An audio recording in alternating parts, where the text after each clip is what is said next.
Welcome to the basics of English grammar. आज हम लोग करने वाले हैं pronoun. Pronouns are words that take the place of noun. Pronoun ऐसे वर्ड होते हैं जो कि नाउन का प्लेस लेते हैं या नाउन के स्थान पर आते हैं। Why? What is the reason? So as to avoid repetition, जिसमें कि उस नाउन वर्ड का अननेसेसरी रिपीटिशन नहीं हो। इस पॉइंट को समझने के लिए मैंने एक 3 सेंटेंस का पैराग्राफ लिखा हुआ है। ये पैराग्राफ है हमारे प्रेसिडेंट डॉक्टर एपीजे अब्दुल कलाम के बारे में। Doctor APJ Abdul Kalam was once the president of India. Dr. APJ Abdul Kalam was born to a family which was poor. Dr. APJ Abdul Kalam's father was a fisherman. ये 3 sentence मैंने लिखे हैं और हर बार हम लोग देख रहे हैं डॉक्टर एपीजे कलाम, ये नाउन वर्ड बार बार रिपीट हो रहा है। इस वर्ड के रिपीट होने से न सिर्फ ये सेंटेंसेस ज्यादा लॉन्ग हो जा रहे हैं, ज्यादा लंबे हो जा रहे हैं, बल्कि इन सेंटेंसेस को बार बार पढ़ना थोड़ा ऑकवर्ड लगता है और बार बार इस वर्ड को रिपीट किया जाना भी ऑकवर्ड लगता है, because we are not habituated to see the repetition of noun words. इसके रिपीटेशन को रोकने के लिए हम इन सारे नाउन वर्ड्स की जगह पे सुटेबल प्रोनाउंस यूज कर सकते हैं। For example, in the second sentence he was born, जहां डॉक्टर एपीजे अब्दुल कलाम लिखा हुआ है, वहां हम लोग लिख सकते थे ही वॉज बॉर्न।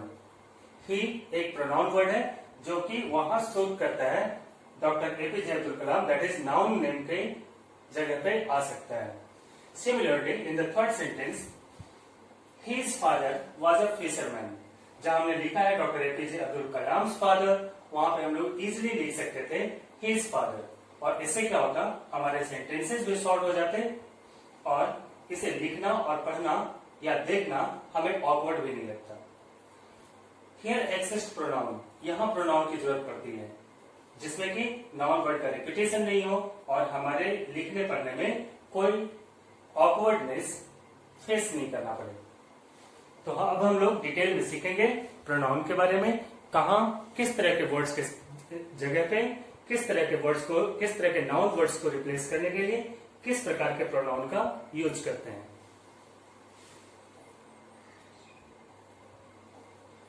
अभी भी मैंने आप लोगों को बताया था कि हम लोग ये बात करेंगे कि किस तरह के नाउन वर्ड्स का प्लेस लेने के लिए, उसे सब्स्टिट्यूट करने के लिए, रिप्लेस करने के लिए किस तरह के नाउन वर्ड्स की जरूरत, किस तरह के प्रोनाउन वर्ड्स की जरूरत पड़ती है। नाउन होते हैं डिफरेंट काइंड के, नाउन कई काइंड्स के होते हैं, तो उन्हें रिप्लेस करने के लिए प्रोनाउन के भी अलग अलग कई काइंड्स होते हैं। लेकिन उन सारे काइंड्स को हम लोग डिस्कस करेंगे बाद में। पहले हम लोग 2 और इम्पोर्टेंट बातें सीखते हैं प्रोनाउन और नाउन के बीच के इंटर रिलेशन के। यहाँ हमारे सामने 2 सेंटेंस है। Doctor APJ Abdul Kalam was a great man and he was very humble person.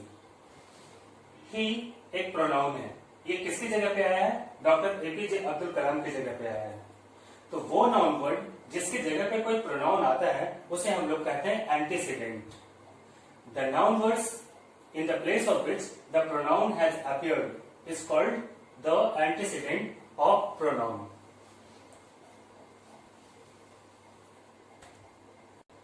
इसे और बेहतर तरीके से समझने के लिए और आपके नोट डाउन करने के लिए मैंने इसे लिख भी दिया है।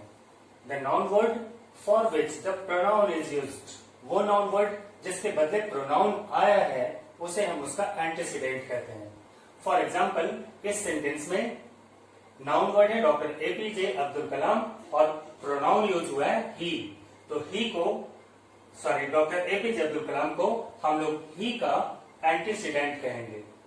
Doctor APJ Abdul Kalam, this noun word is antecedent to the pronoun ही।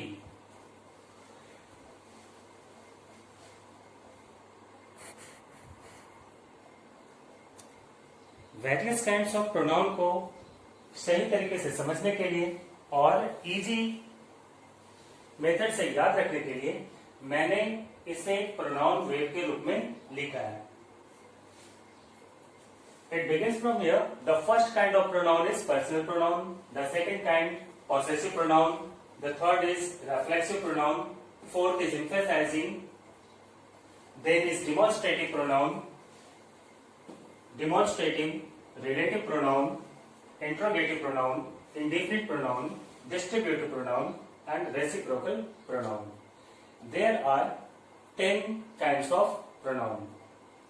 अलग अलग ग्रामर बुक्स में ये अलग अलग, कहीं पे 7, कहीं पे 8, कहीं पे 10 इस तरह से दिए होते हैं, लेकिन मैं एक एक करके इन सारे काइंड्स को, इनके डिफिनेशंस को, उनके यूजेस को और उनके एग्जांपल्स को इस वीडियो में डिस्कस करूंगा. Let us repeat once again. Personal pronoun, possessive pronoun, reflexive pronoun, emphasising pronoun, demonstrative pronoun, relative pronoun, interrogative pronoun, indefinite pronoun, distributive pronoun, reciprocal pronoun. एक और प्रोनाउन होता है एक्सक्लेमेटरी प्रोनाउन, वो मैं इस वीडियो के सबसे एंड में डिस्कस करूंगा.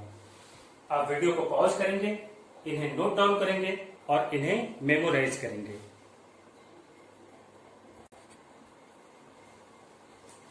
सबसे पहले हम लोग देखते हैं डेफिनेशन पर्सनल प्रोनाउन का. The pronoun that takes the place of noun or the person that takes the place of names of people, persons or things. यहां पे ये persons people वाला person नहीं है.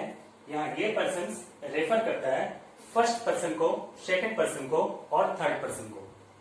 Grammatically there are 3 kinds of person: first person, second person and third person.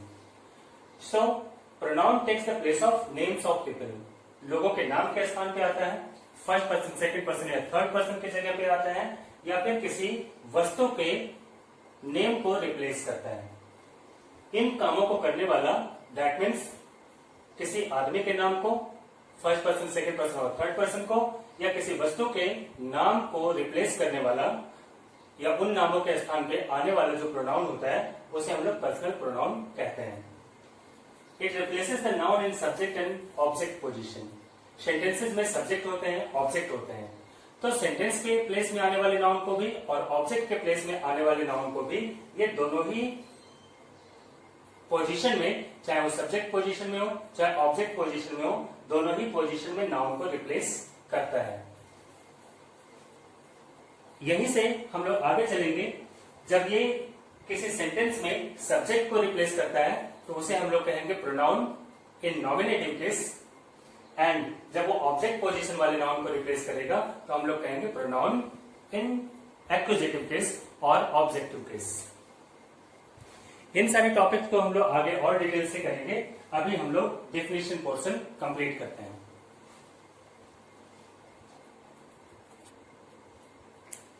जब कोई pronoun sentence में किसी के अधिकार, दैट मीन्स पोजेशन, ओनरशिप, उसकी मिल्कियत यानी मालिक होना, या कुछ रिलेशनशिप को शो करता है तो उसे हम पॉसेसिव प्रोनाउन कहते हैं.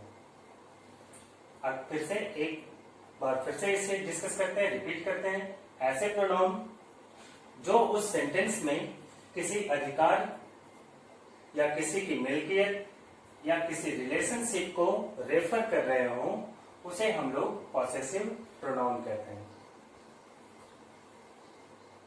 Reflexive pronoun when the subject and object refer to the same person और थिंग. सेंटेंस में सब्जेक्ट है और ऑब्जेक्ट है. सब्जेक्ट और ऑब्जेक्ट दोनों किसी एक ही वस्तु को या दोनों किसी एक ही व्यक्ति को रेफर कर रहे हो, दोनों का इशारा या दोनों का डिमॉन्स्ट्रेशन एक ही वस्तु की तरफ हो, तो हम उसे रिफ्लेक्सिव प्रोनाउन कहते हैं. For example, I hurt myself. Subject I है, माई सेल्फ ऑब्जेक्ट है. आई हर्ट माई सेल्फ, यहाँ आई भी मुझे ही रेफर कर रहा है और माई सेल्फ भी मुझे ही रेफर कर रहा है. और इसमें जो ऑब्जेक्ट होता है ऐसा लगता है जैसे वो सब्जेक्ट के एक्शन को रिसीव कर रहा है, तो इस कंडीशन में वो प्रोनाउन रिफ्लेक्सिव प्रोनाउन कहलाएगा.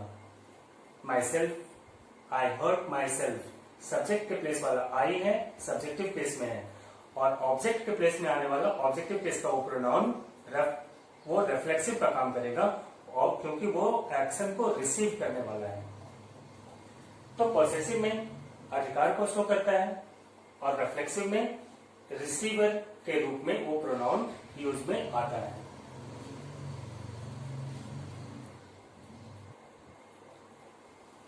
आइए अब हम लोग नेक्स्ट डेफिनेशन करते हैं।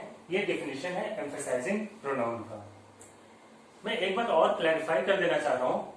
पहले मैंने इसके सारे काइंड्स डिस्कस किए, अब फिर एक एक करके सारे डेफिनेशन कर रहा हूं, फिर मैं इसके यूजेज और एप्लीकेशन करूंगा। ऐसा भी हो सकता था कि मैं उसके काइंड्स लिखता, उसका डेफिनेशन लिखता, उसके एग्जाम्पल लिखता और फिर उसे डिस्कस करते चलता। दैट मीन्स किसी वन काइंड को मैं पूरी तरह से डिस्कस कर लेता, फिर मैं आगे बढ़ता। But not ironically but really the situation is, जैसे जैसे हम लोग आगे बढ़ेंगे ये चैप्टर इतना इंटरेस्टिंग होता जाएगा कि हम लोग इसके डिफिनेशन अगर मैं सब कुछ को एक साथ करूं तो फिर जैसे ही अगले काइंड का डिफिनेशन और उसके बारे में डिस्कशन शुरू होगा तो वो टॉपिक धीरे धीरे आगे बढ़ते हुए इतना इंटरेस्टिंग हो जाएगा कि पीछे वाले टॉपिक से हमारा पूरा ध्यान एक एक करके हटते जा सकता है। ऐसा सुनने में आपको अजीब सा लगेगा कि ग्रामर भी इंटरेस्टिंग हो सकता है, but in fact grammar is very interesting, and especially this pronoun. This is such a topic which is extremely interesting if you learn it well. तो पहले हम लोग इसे डेफिनेशन करेंगे, फिर एक एक करके हर एक काइंड्स के बारे में उसके एग्जांपल्स को और उसके एप्लीकेशंस को यूज करेंगे और डिस्कस करेंगे। Emphasizing pronouns are those which is used for emphasizing a person or thing. It is called emphasizing pronoun. Emphasizing pronoun are identical to reflexive pronoun. ये दिखने में बिल्कुल एक जैसे होते हैं। अगर उसके एग्जांपल्स को मैं डिस्कस करूंगा तो बिल्कुल सेम होंगे, उनमें कोई डिफरेंस नजर नहीं आएगा। जैसे फॉर एग्जांपल मैं एक एग्जांपल लेता हूं, माई सेल्फ। माई सेल्फ जब ये एम्फसाइजिंग प्रोनाउन के रूप में यूज होगा तो भी माई सेल्फ होगा, और जब ये रिफ्लेक्सिव के रूप में यूज होगा तो भी माई सेल्फ ही होगा। दैट मीन्स इस वर्ड को देख करके और हम ये अंदाजा नहीं लगा पाते कि ये एम्फसाइजिंग है या रिफ्लेक्सिव है, ये किस फॉर्म में यूज हुआ है, रिफ्लेक्सिव के या एम्फसाइजिंग के। इसे समझने के लिए हम उस सेंटेंस को हमें ध्यान से देखना होगा, उसे एनालाइज करना होगा, उसे समझना होगा, तब हम आइडेंटिफाई कर पाएंगे कि ये वर्ड जिस सेंटेंस में आया है उसमें एम्फसाइजिंग प्रोनाउन के रूप में काम कर रहा है या रिफ्लेक्सिव प्रोनाउन के रूप में काम कर रहा है। तो ये एम्फसाइजिंग प्रोनाउन बिल्कुल आइडेंटिकल होते हैं, सिमिलर होते हैं रिफ्लेक्सिव प्रोनाउन के, लेकिन इनके यूजेस और इनके फंक्शन बहुत ही डिफरेंट होते हैं। ये जिस किसी भी सेंटेंस में आते हैं एम्फसाइजिंग प्रोनाउन, उस सेंटेंस में आने वाले अपने एंटीसीडेंट को, चाहे वो प्रोनाउन हो चाहे नाउन हो, उसे एम्फसाइज करते हैं, उसे ज्यादा इंपॉर्टेंट बनाते हैं, उसकी अहमियत को बढ़ाने का काम करते हैं। एम्फसाइजिंग मीन्स उसकी अहमियत को बढ़ाना, उसके इंपॉर्टेंस को बढ़ाना, सब्जेक्ट के इंपॉर्टेंस को बढ़ाना, एम्पलीफाई करना, और इसी पर्पस के लिए एम्फसाइजिंग प्रोनाउन का सेंटेंस में यूज होता है। So when a pronoun is used for emphasising a person, किसी पर्सन या किसी थिंग को या सब्जेक्ट को ज्यादा इंपॉर्टेंट बनाने के लिए आता है तो उसे हम लोग एम्फसाइजिंग प्रोनाउन कहते हैं।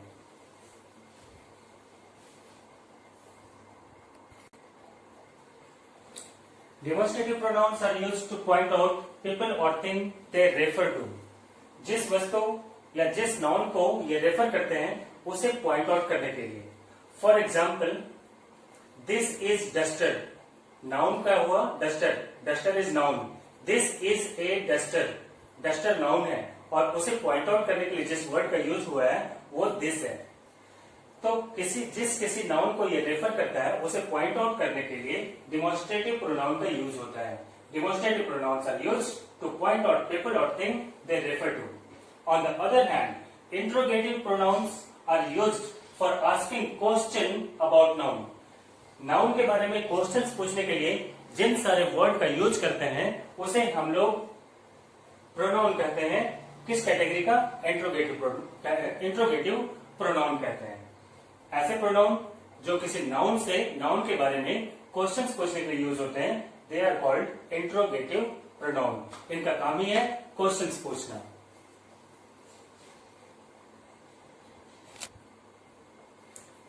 Reciprocal pronoun are those which express mutual or reciprocal relationship. What is this mutual or reciprocal relationship? Suppose there are two persons, then their relation to each other and one another. हर एक का किसी दूसरे के साथ, पहले का दूसरे के साथ और दूसरे का पहले के साथ, दोनों का एक दूसरे के साथ जब रिलेशन होता है उसे हम लोग कहते हैं रेसिप्रोकल रिलेशनशिप, म्यूचुअल रिलेशनशिप या फिर रेसिप्रोकल रिलेशनशिप। इस तरह के रिलेशनशिप को शो करने वाला प्रोनाउन कहलाता है reciprocal pronoun. The next is distributive pronoun, a pronoun that refer to a person और thing one at a time within a group. कोई भी ग्रुप होगा तो उसमें एक से ज्यादा होंगे, यानी कई लोग होंगे या कई वस्तुएं होंगी। उसमें से हर एक वस्तु को एक एक करके एक बार में किसी एक को रेफर करके एक बार में उस ग्रुप के किसी एक ही मेंबर को रेफर करे, तो उस तरह के प्रोनाउन को हम लोग कहते हैं distributive pronoun. It doesn't refer to the whole group. एक बड़े ग्रुप में एक बार में एक आइडेंटिटी को रेफर करना, ये डिस्ट्रीब्यूटिव प्रोनाउन का काम है।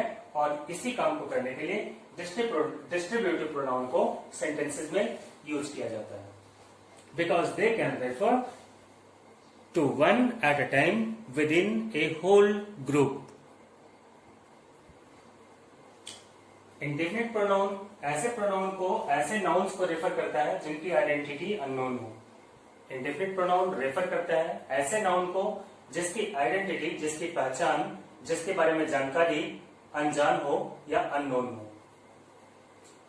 दूसरी तरफ रिलेटिव प्रोनाउन हम लोग ऐसे प्रोनाउन को कहते हैं जो कि रिलेशनशिप शो करता है किसी भी सेंटेंस में आने वाले नाउन का, नाउन के बाद आने वाले जो वर्ड्स हैं उनके साथ क्या रिलेशनशिप है। कोई भी सेंटेंस है, सेंटेंस में सब्जेक्ट के रूप में कोई नाउन आता है और उस नाउन के बाद आने वाले फ्रेजेस होते हैं, क्लॉजेस होते हैं या सेंटेंस के दूसरे पार्ट होते हैं, तो उस नाउन का सेंटेंस के बाकी दूसरे फ्रेज या किसी दूसरे प्रोनाउन के साथ रिलेशनशिप को शो करने वाला रिलेटिव प्रोनाउन कहलाता है। तो डेफिनेशन पार्ट इज ओवर। अब एक एक करके हम लोग फिर से प्रोनाउन के अलग अलग काइंड्स को, उसके यूजेज को और उसके फंक्शन को समझने की कोशिश करेंगे।